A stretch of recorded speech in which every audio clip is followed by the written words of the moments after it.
Hey everyone, welcome to my another mini blog. আজকে হচ্ছে লোকনাথ পুজো আর এখন সবাই মিলে আমরা যাব মন্দিরে। বাইরে প্রচণ্ড গরম, তাই সিম্পল একটা কুর্তি পরে হালকা একটু মেকআপ করে নিয়েছি।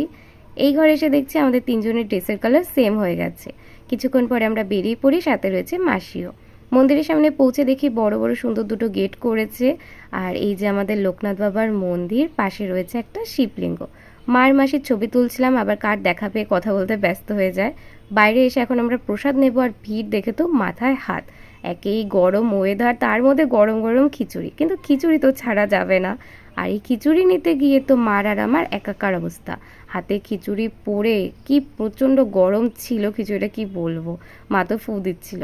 তারপর চলে আসলাম আমরা বাড়িতে, যে এখানে দাঁড়িয়ে তো প্রসাদ খাওয়া পসিবলই না। বাড়িতে এসে সুন্দর থালায় ঢেলে আমরা প্রসাদটা এনজয় করেছি।